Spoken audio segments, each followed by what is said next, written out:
guys, how's it going? So today I'm making a Christmas wreath for one of our new neighbors. They just recently finished building a house right behind our vegetable garden. Actually, they've been building for much of the growing season, and they just finished, just moved in, and I haven't had a chance to take them a welcome to the neighborhood gift. So kind of a perfect time of year to make them a wreath, and then also a great opportunity, I thought, to walk back through the basics of making a wreath, because it's been a while since we've done that. And it's really not as involved of a process as you might think. I remember feeling very intimidated by this when I started making wreaths, but once you start, you've made 1, 2, 3, 4, 5 wreaths, you realize it's quite a bit easier than you maybe once thought. So let me run through the supplies that you're going to need. You'll need a wreath form of some kind, and they'll come looking a little bit different, possibly depending on where you can source them. This is the type that my parents' garden center carries, and the type I've always built on. So it's a 2-wire, it's very kind of stiff. You might find them a little bit thicker than that, and that's totally fine. And you could use something more decorative too, like you could use a grapevine kind of base, grapevine wreath base, and that way you don't have to get your greens as thick because your form looks pretty. So that's totally up to you. Then you need some kind of wire. I use 22 gauge paddle wire. It's very flexible. I like that it's on a round paddle. I find that it comes off a lot easier on this style of paddle. And then I'm using my Felcos to do all of my trimming. Then you need something to put on the wreath. And this is kind of where you can get very elaborate, or you can keep it very simple. So the best place to source stuff for your wreath is in your own garden. If you've got some evergreens out there, some branches with berries.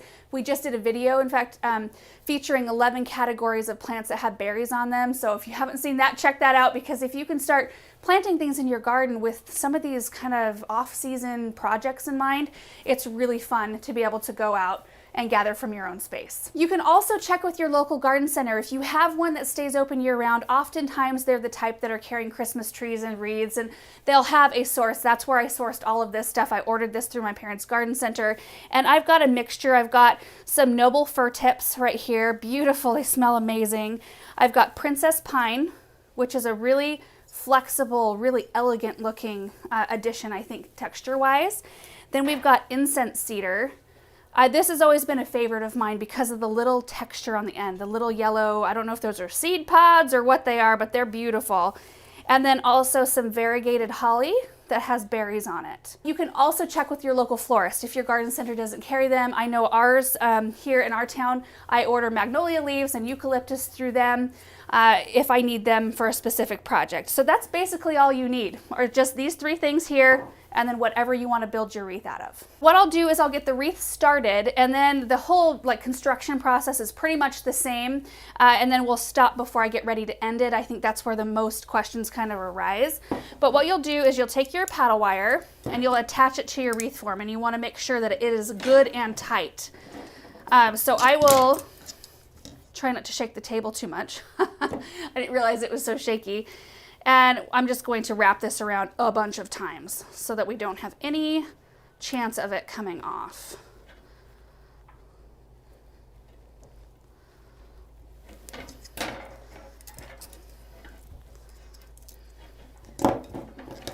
Okay. So you can see I've got my paddle wire attached right there, and I've got it set to the outside. That works better for me. I am right-handed, so I don't know how this is going to translate for you lefties out there. My mom's left-handed, so it was always hard for us to demonstrate for each other how to do things. But once your paddle wire is attached, you will not cut it until the very end. So keep that in mind. It's one continuous piece of wire all the way around. So then what you're going to do is start building your individual bundles. And to do this, you're going to take all of your different elements. I've got the fir, the pine, and you can put these together however you want. I've got the cedar and the holly, whatever order you want, but look how pretty that is. Keeping in mind that whatever size your bundles are, your little bundles, that'll indicate what size of wreath you end up with in the end. To give you an idea, this is a 14-inch wreath form, and you can find them all the way from real little to really big depending on where you're wanting to display them. But the first one we lay down right on top of the wire, and then we're going to wrap this paddle wire around 3 times really tightly. Oops. Keeping in mind that these greens, as they dry, they will desiccate a little bit. They'll kind of pucker up a bit, and if our wire is not tight enough, stuff can fall out. So got to do it tight. Is that 3 times? Yes. So our first bundle is attached. Let me get a second bundle real quick. There's our fir, our pine. Gosh, I love this cedar. It's so pretty. There's our holly.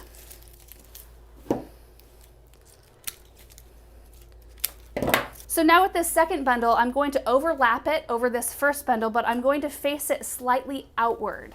That way we don't end up with a really skinny wreath. I want it to have some thickness to it, and then we're going to attach it. So we'll go around 3 times.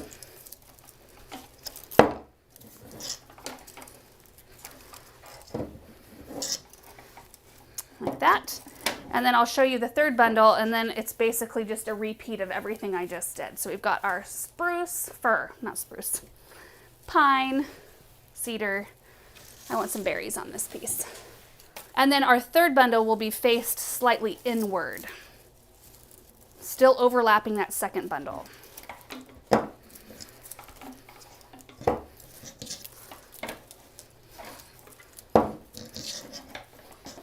So that's basically it. What we're gonna do for the rest of the wreath is just go out, in, out, in, out, in, making sure to keep our bundles about the same size so that we end up with a nice hole in the middle. If you do too thick of bundles and you face them too far inward, you'll end with kind of a thick mass and you won't have a very good hole in the middle.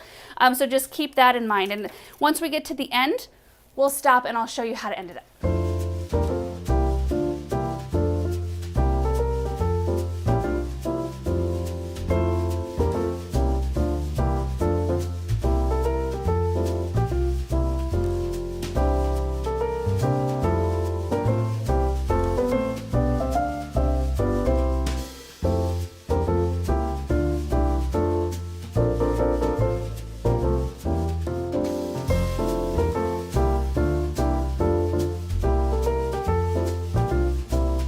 Okay guys, so I got the wreath to a point where I am ready to end it. So if you look at it right here, you can see my paddle wire is still attached up here and I've got a little bit of a hole still with some room for a few more greens. At this point, you could just cut the wire off. You'd want your tail to be rather long, wrap it around a few times and then tie it off somewhere on the back.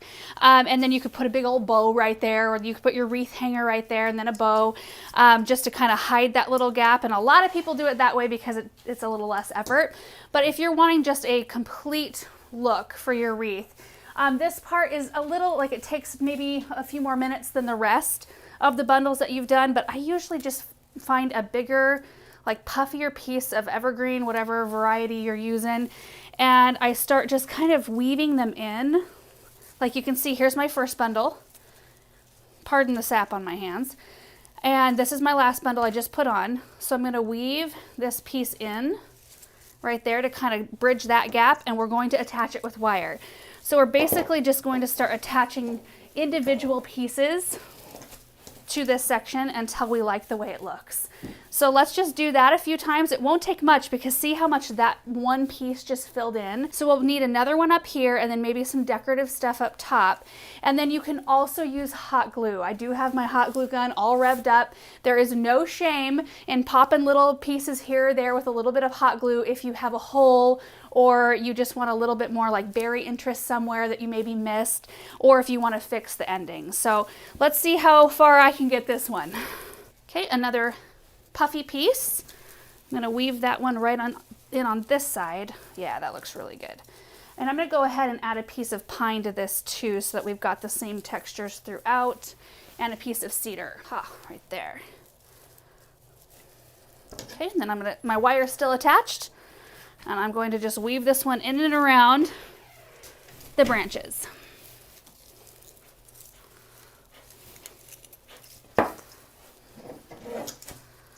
Okay, so let me show you where it's at right now.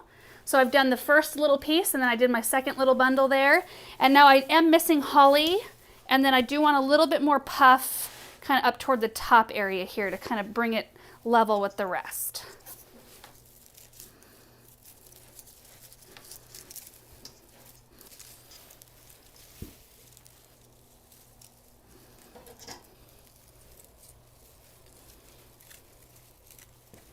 Okay, so without picking the wreath up and hanging it, because that's usually the time when you can see if you need to fill in any gaps, I think this wreath is pretty much done. So when you're ready to end it, what you do is you cut like a 12 to 18 inch long tail of paddle wire, like that. So that's our first cut of wire. Like that is one huge long piece of wire to make this wreath. I'm going to wrap it around one more time just to get it to the back. And then we are going to kind of flip our wreath over. And you can lay it down if you want to, or just hold it if you can, manage that. And then we're going to find a spot along the back where you can see the wreath form. And we're going to just start wrapping this wire back around and around and around until it's really secure. And when you're doing this whole thing, you want to make sure you're not pulling the wire so tight that you break it. I've done that before. And then also I remember my mom telling me a story once about, she worked at a florist for quite a number of years, and she said when she was learning, the guy that was teaching her, he would take her pieces and throw them up against a wall. And he said, that's how you know you've put it together right, if you don't have pieces falling out. Now, I'm not going to do that today. And I probably wouldn't recommend that method. But, I mean, I can imagine that was a good teaching tool, so you make sure that your stuff's secure. Okay. So there we have it. How does it look? Pretty good, I think. So at this point, you can either be done, or you can individually wire in little pieces here and there if you want to, or use your glue gun. But I think it turned out really pretty. Now the last thing I'm going to do is spray it with some Wilt Stop, which I have around here somewhere. So this is Wilt Stop. It's a natural pine resin based product that you can spray on arrangements like this, or if you're doing containerized winter arrangements where you're popping greens down in containers. It helps prevent moisture loss, and it keeps them nicer for a lot longer. It keeps them nice and pliable and not dried out and like kind of brown looking. And all you have to do is just kind of give it one of these. It comes out a little bit milky, but it dries clear, and you don't need a ton. It has a very pine-ish smell too. It's quite pleasant. So that will help keep this nice for a lot longer. I've also sprayed this on like boxwoods that I've trimmed out in the garden, and you can spray it on all kinds of evergreens and stuff like that, just to help with winter kill and wind burn and stuff like that. So anyway, so that's it, you guys. Those are the basic steps to making your own holiday wreath. And like I said, you can get really fancy with it, and you can add in dried fruit or nuts or pine cones. You can use all kinds of different things out of your own garden, berry branches, grass seed heads, interesting seed heads off of other perennials, or you could just use one type of green. I think that would be very simple and peaceful looking. It's really a fun thing because you can make it unique to you. So anyway, I hope this video was fun to watch, and I hope that it was helpful. And if you give it a try, definitely tag me on social media so I can see what you've come up with. So thank you guys so much for watching this video, and we will see you in the next one. Bye.